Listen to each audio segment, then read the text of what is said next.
Awesome. Thank you so much. I'm Paige. I'm an addict, and it's truly a privilege to be here with you guys tonight. And I always love your intro. It's so fun and exciting. And so welcome everyone that's new, welcome anyone that's struggling, and just welcome everyone that's here. And so I get the privilege of What's speaking up? on the privilege on speaking on the spiritual principle of discipline. And listen, when I got here, that was not an exciting prospect. I hear that. I'm sure if you're like me, you hear the word discipline, and it's like, oh, no, no, no, no, no, thank you. No, that's not for me. In fact, it's so common. It says in the book, we alcoholics, and we can extrapolate, we addicts are undisciplined. I'm not here for discipline. I don't like it. I don't want it. I think I know what it means, but I want to assure you, I don't know what it means. And so what I do is because I'm fun at parties and I'm just a delight.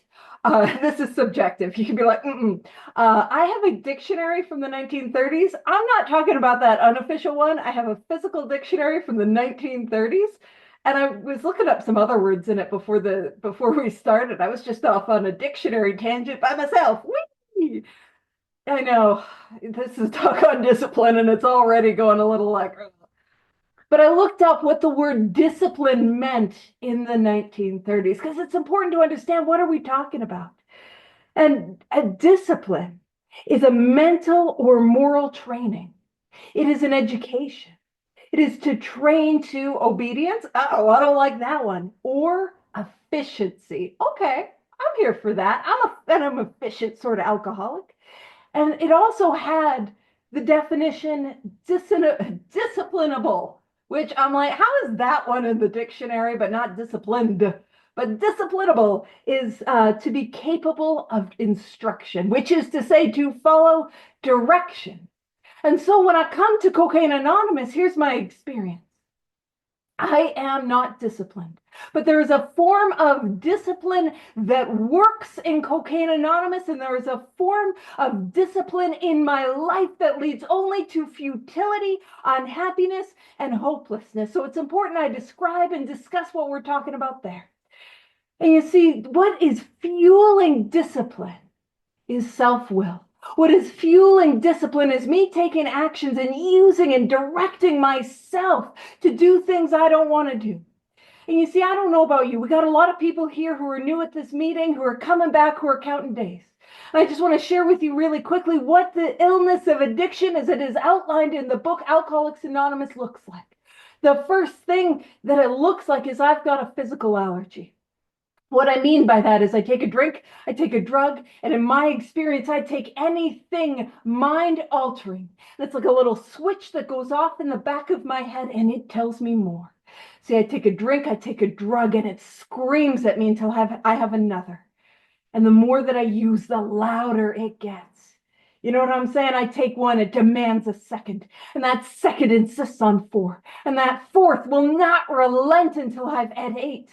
And eight is screaming at me until I've had 16. You know what I mean? If I'm using, I'm cash withdrawal, cash withdrawal, cash withdrawal out of the ATM again and again and again and again. And you see how those numbers, if you look at the receipt, which I did not, that they get bigger and bigger and bigger. You know what I'm saying? I need that next drink. I need that next drug far more than I needed my first. But you see, there's something that drugs, including alcohol, give me. See, I take a drink, I take a drug, I take a hoot, I take a hit, I take a pill, and I experience, oh, you guys know what I'm saying? Oh, it is relief, it is release, it is ease, it is comfort. It is the answer to the thing that always felt that was wrong with me from as early as I can remember. Man, it is my solution. I don't want to give it up. And so I try to use my discipline to control the amount that I drink, to control the amount that I use. And I do all these things. I use my self will to try to drink and smoke crack like a lady. And some of you guys are real aware that that didn't happen. Keep in mind, nothing in my life happens in a ladylike fashion, so I don't know why I thought I could smoke crack like one. Uh, but I would use all my discipline, all my self will. I'm just going to only spend $40. I'm only going to spend $200. I'm only going to get high tonight, and I'm going to use all my self-will and all my discipline, and off I go. So discipline does absolutely nothing, and I mean nothing. It is useless for an addict like me when it comes to trying to exert any power or control over my physical allergy. There's nothing that I can do. Once I start, I'm in trouble. There's nothing that I can do in and of myself to stop that spree from going.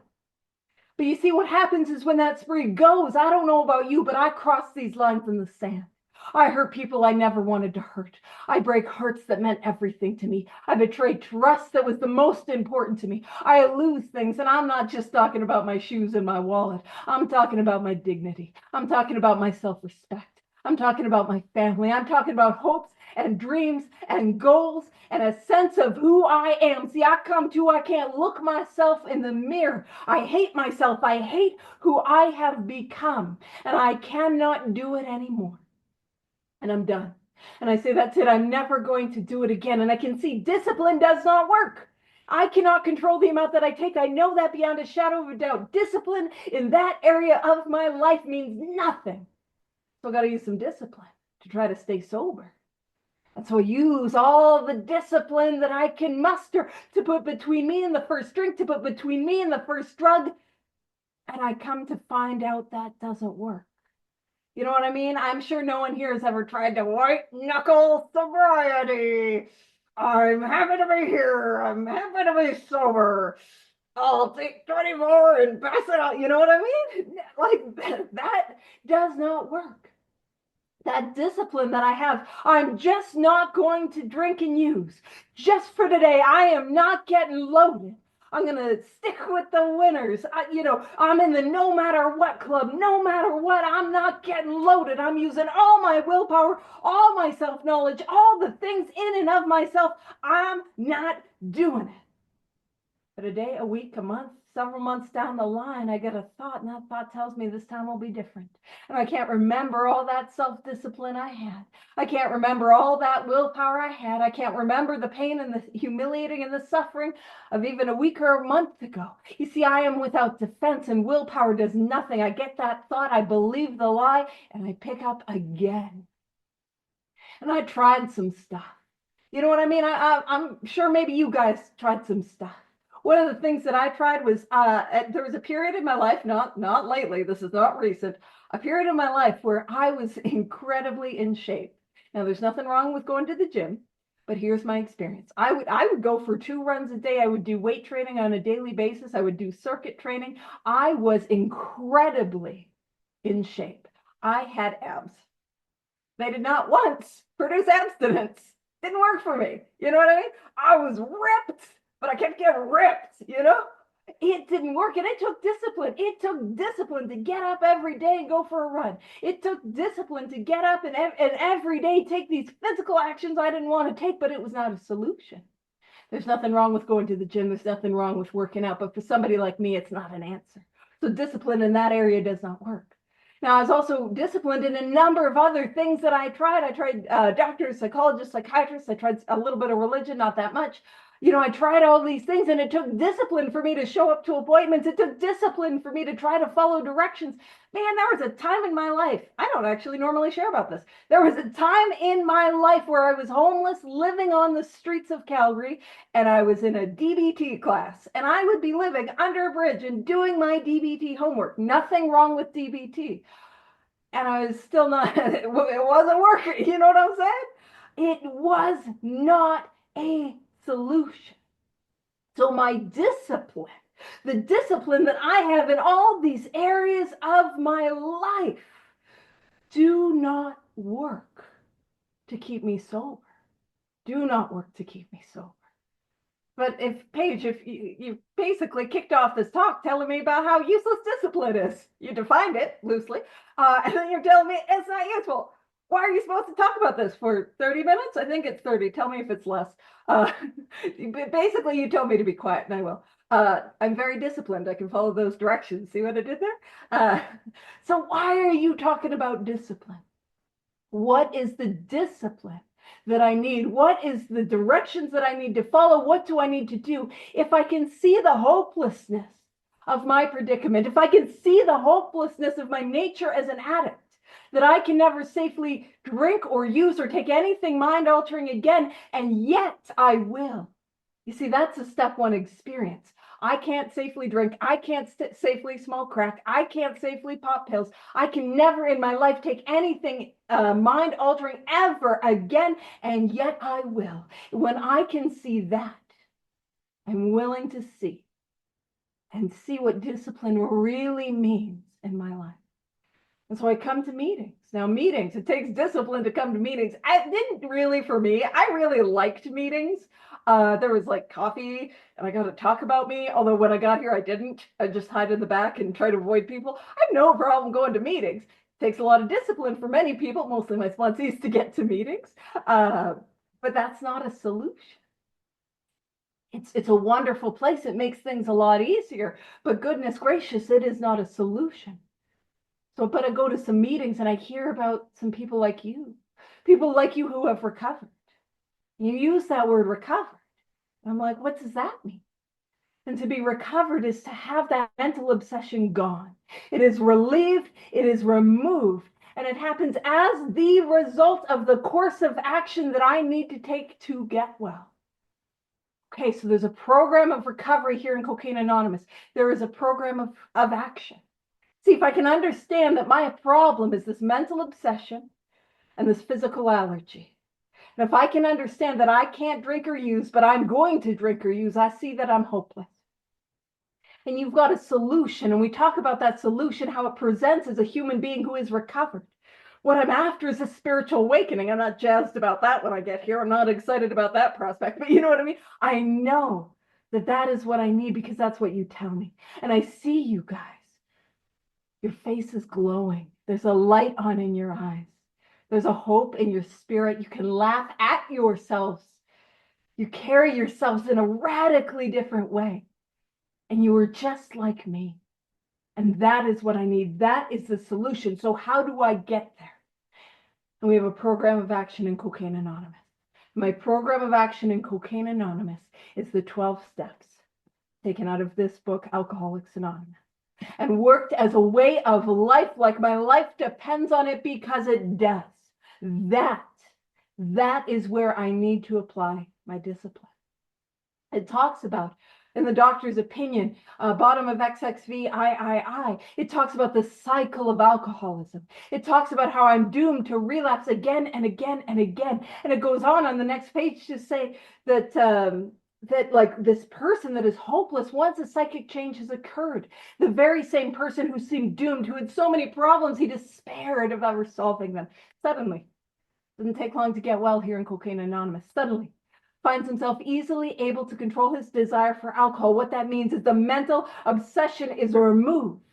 The only effort necessary, it requires effort. This way of life requires effort, and to have consistent effort requires discipline. And it says a few simple rules. So and what are the few simple rules? It's like, rules, we don't like those. You know, I had somebody the other day that was like, tell me 3 things you're grateful for. It was unsolicited. She just said that. And I'm like, I don't know what to do. I didn't. I gave her 3 things I was grateful for. But I felt it. I'm like, what to do? I do what I want. You know what I mean? Got a little bit of like some opposition and like defiance. And I'm like, yeah, you know, I do what I want. I'll let you know anytime I resist something, like, tell me something you're grateful for. I'm not grateful. So we both lose, you know? But rules, what do we talk about rules? We're talking about very simply these 12 steps. It's a way of life. And I want you to know these 12 steps as a way of life require discipline. And that is where I get to align my will with the will of a power beyond myself. And that is where discipline works. And so what happens is, to work with a sponsor, it takes discipline. And how I work with sponsees, this is my preferred way of sponsoring. I'm not saying it's the right way. I'm not saying it's better than any other way. It's just how I like to do it. And what I like to do is I like to sit down with sponsees every single day. And I like to meet them 2 or more hours if they'll sit that long. Most people, it's between 1 and 2 hours. And we go through this book line by line, word by word. And in so doing, we get through this work quickly and we get through this work thoroughly and we have an experience. And as the result of that, they are more comfortable and more able to work with others. See, my responsibility as a sponsor is not just to take them through the steps, but it is to take them through the steps in such a way that they can work with others because their life depends on that. But if I'm asking you to show up every single day, that's going to require some discipline. It's going to require some discipline to show up to meet somebody on a consistent basis. It's going to take some discipline to take some actions that I don't want to do. And I'll be honest, these 12 steps is only a course of action I don't want to do. At no point did I see the 12 steps on the wall or shared on the Zoom screen or popped in the chat and thought, oh boy, I can't wait to do that. I'm so excited about the prospect of a Searching and Fearless Moral Inventory and sharing that with someone. That sounds delightful. Amends? Why, yes, I would love to. To my ex, make amends to my ex. Can't wait. Sounds like a great time. Prayer and meditation, both. Got no issues with either of those. And I see God all over the place. And I'm like, I love that. I love it. Working with others, other addicts who are so well known for their patience, their punctuality, their, selflessness. You know what I'm saying? Like, oh, I would no. This whole course of action is a series of things I don't want to do. I don't like them. I don't think they're a good idea. I think they're a good idea for you. I can tell you really need them, but I don't know if I do. I'm sure no one relates to that, right? And so what do I got to do? It takes discipline. And here's my experience. I've worked with a lot of people for a long time, no more than I'm not saying I'm an expert. I'm just saying this is based on my experience. I have never seen anyone stay sober that made a habit out of rescheduling appointments or that no-showed. I've never seen it. I'm not saying it couldn't happen, but I've never seen it. And you see, if I am disciplined, I'm showing up whether I want to or not, whether I like it or not, and I'm taking actions that I don't think will help, whether I think so or not. And this is how I begin to align my will with the will of a power beyond myself. Man, you guys know, it takes willpower to go sit through this book. And at the first time, but when it starts to awaken, man, it takes no willpower. It's great. It's incredible. But you know what it's like to sit down and write inventory. That takes willpower, hey? It takes willpower to put pen to paper when all you want to do is anything else. When you got inventory to write, man, the ingredients on the can of soup seem just real interesting. Let me read that. It's like, you know what? I really need to clean my eaves troughs. I don't even know if I have eaves troughs, but they'll get cleaned. You know what I mean? Anything other than writing my silly little inventory, right? And it takes discipline to put pen to paper and to put pen to paper on a daily basis. And it takes discipline to show up to do that fifth step. Because why are we afraid? Or why was I, but I mean we, why are we afraid of doing the fifth step? Because I'm afraid that I'm going to share with you that deep, dark secret.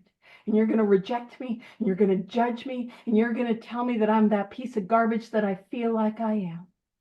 And what happens is I have a little discipline and I do that fifth step. I share that with God and another human being. And what do I find? I find that I'm no different. I'm just like you.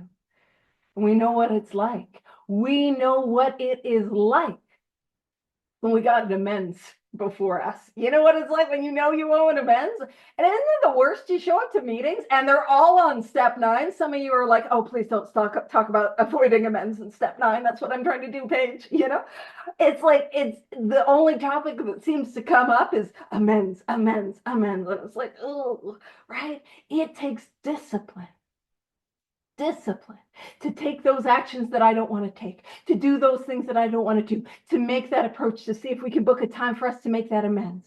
It takes discipline. Step 10 and 11 begin to talk about how we grow this way of life. And I'll talk about this here in a minute, but it takes discipline to pray on a daily basis, to meditate on a daily basis. Yes, and meditation. It doesn't say or, which is rude. It says and. It's like rude. Let me pick and choose. No, it says and. It takes discipline to do an evening review. It takes discipline to do a 10-step. It takes discipline. And I know, listen, nobody's sponsor has ever felt like this, ever.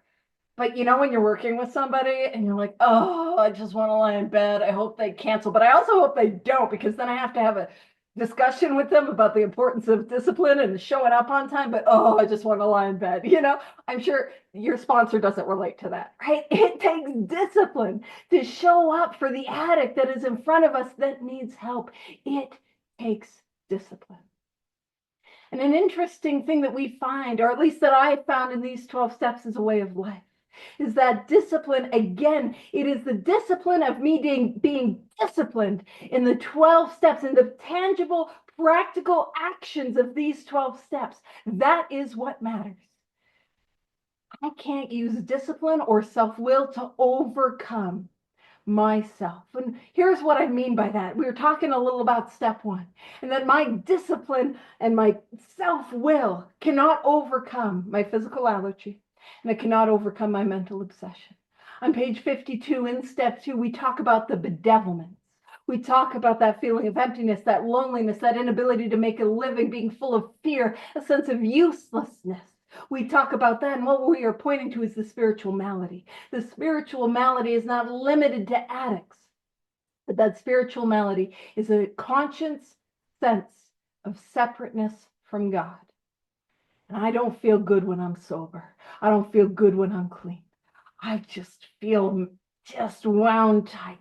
I feel like I'm a raw, exposed nerve ending, and for some ungodly reason, the wind is blowing and there is nothing that I can do. My discipline to fix and change that does not work. And I come to the 3rd step, and it talks about selfishness, self-centeredness, that we think is the root of our troubles. I am driven by 100 forms of fear, self-delusion, self-seeking, and self-pity. And it tells me that I have got to be rid of self. I've got to be free from selfishness and self-centeredness. I must, or it kills me. And I can't do that on my own power either. All the discipline that I have to try to reduce self does not work.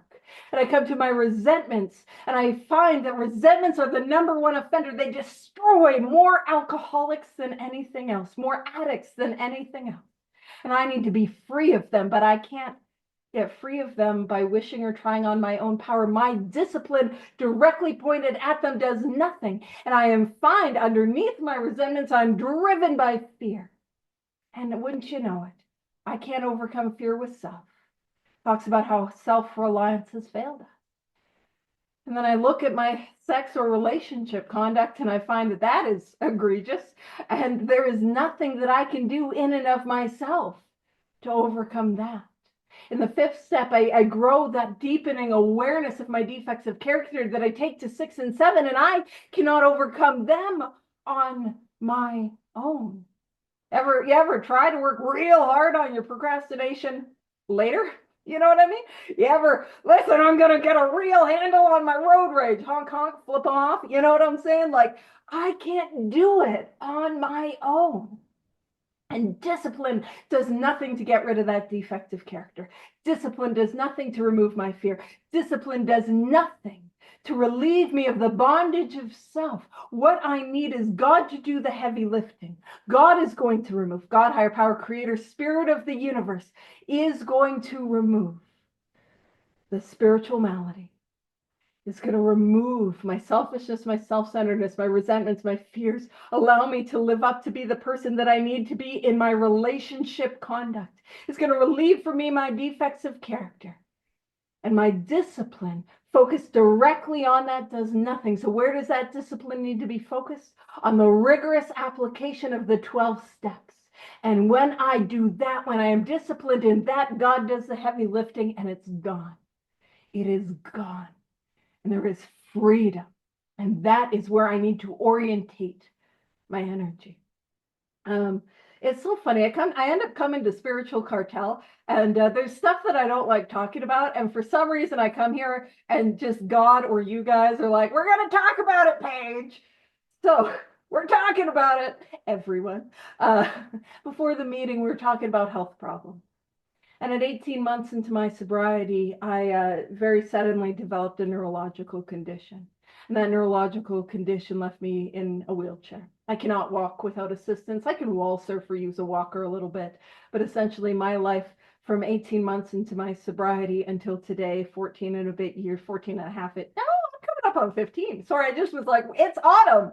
It's pumpkin spice weather. I don't have an opinion on that. I'm like, so I'm coming up on 15 years. No fronts, Paige. Fair enough. Uh, Coming up on 15 years. So the vast majority of my sobriety has been in a wheelchair and other neurological symptoms where, I would have, vertigo. You know, when you have too much alcohol and you got to put the foot on the bed or foot on the floor because you got the spins. That's what vertigo is. But sober, I had to learn how to read again, which, by the way, what that means is so I had some pretty serious cognitive impairment and I had to learn how to read again after I got sick. And what that means is I had to learn how to say anonymity in front of all of y'all twice, And listen, I'm not looking for pity, but I do think that should get me a gold star or something, So anonymity, just for anyone that's like, don't ask me to read it. I got you, homie. I had to do it twice. And so like, I was so sick, vomiting every day. I couldn't walk. I'd have tremors. We couldn't read. Like it was awful and it was horrific. And I was dying. And my experience is I was not dying from the physical symptoms, although they were awful. What I was dying was the sense of separateness from God that I experienced as a result of that pain and that suffering and that trauma and the self-pity that encompassed me. That's what I was dying from. And, I talk about how that time in my life was incredibly dark. But God showed up. And God shows up for somebody like me with another addict, another alcoholic. And a friend of mine said, Paige, I really want to get involved in something called Steel on Steel. And Steel on Steel, it was developed by a well-known AA speaker by the name of Mark Houston. And all it is about, and I'm not, because I don't think I have, no, I definitely don't have time. I didn't really look at when I started, and I think 30 was a little generous to give me. So I will be wrapping up in 5. Yeah, thank you, Purdy. In 5. I will take advantage. I'm just kidding. 5. It'll be 5. This is the last time I get invited. Thank you. So what it was about holding ourselves spiritually accountable. And what happened is the result of doing Steel on Steel, I began to be disciplined. And I mean disciplined in the spiritual actions of step 11, 10 and 11, in a way that I had never been before. I would give that lip service. I didn't really meditate. I would sort of pray. I didn't really do an evening review. I'd do it for a little bit and then stop. You know what I'm saying? And but I began to do this thing on a daily basis. Pray every morning without fail. Meditate every morning without fail. At night to have my evening prayers, evening meditation, evening review, and I'm a pen to paper girl. I put pen to paper on that. And when I began to take the process of recovery as seriously as it demands for an addict of my type, when I began to do it on a daily basis without fail. Now, if you're here today and you're like, I'm not doing it on a daily basis, I'll offer this suggestion. Start small. Start with one little prayer, 1 to 3 minutes of meditation every single day. Because that discipline, if I am disciplined and I keep it small, it will build momentum. And I am big on momentum. Momentum carries me through. It is discipline and actions I don't want to take that will allow me to, and man, it becomes second nature. And I began to pray, meditate, and do evening review, inventory on a daily basis. And as a result, a change happened to me that I never thought possible. The voice in the back of my head that said, if it gets so bad you don't have to be here anymore, it left. It was gone. It was gone. I had that from as far back as I can remember. I remember being suicidal in the 3rd grade. That was gone. The ability to experience peace and love and joy and happiness. And I will be very honest with you, I did not experience those before I got here. I began to experience those. A joy that is not my own, a peace that is not my own, a serenity that is not my own. And my life changed as a result of consistency, which is to say discipline in actions that I was convinced could not help me. And that is what discipline is about, doing the things I do not want to do on a daily basis. This is a daily program of action. It talks about how we have a daily reprieve. A reprieve is a stay of execution. I am doomed to die. What that means is I am doomed to relapse. I will relapse. That is my step one proposition. But I get to be alive and sober today, contingent on the actions that I take on a daily basis. And you see, I'm a big believer that there's no such thing in bottom. You know, we hear you got to find your bottom. I don't think there's a bottom. Anyone here ever hit bottom and then relapse? You know what I mean? I just keep digging. See, what happens for me is I burn my life to the ground. And I can do it whether I'm active in my addiction or I can do it utterly sober with my illness untreated. I can burn my life to the ground. And I hit this place of pain. And what happens is a window opens. And in Tradition 9 in the 12 and 12, it talks about how Alcoholics Anonymous, so extrapolate, Cocaine Anonymous has only 2 disciplinarians. So we're not talking about discipline like, hey, you're a bad kid. Not that sort of discipline. But in this context, 2 disciplinarians. Great love and great suffering. We need no others. And addiction has a job. Addiction has a responsibility to the addict, and that responsibility is great suffering. The job of my addiction is to beat me into a state of reasonableness, to destroy everything in my life until I come to the end of myself where I am able to say I cannot do it anymore, and that window of willingness opens. And then what do I need? I need great love. And the great love is the love of you. And it's not just that keep coming back sort of love. It is the love to be honest, the love to take your hand and take you through these 12 steps while you're willing, quickly and thoroughly, because that window of willingness will always close. It will always close. So I got to act and build that momentum and be disciplined when I'm willing, and it will carry me through. And that has been my experience. So my responsibility to you is not just so that I get to be disciplined, so that I get to be free. My responsibility is to be disciplined. And these 12 steps is a way of life, not just because my life depends on it, but because yours does too.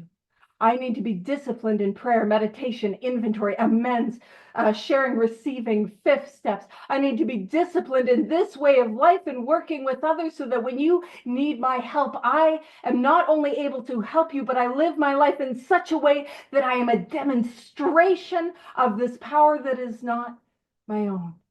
And I want you to know, if you're here today and you think you might have a window of willingness, what I want you to know is it does not take long to get well. But it will take some discipline, some consistent action, and let us help you. Thank you for the opportunity to share.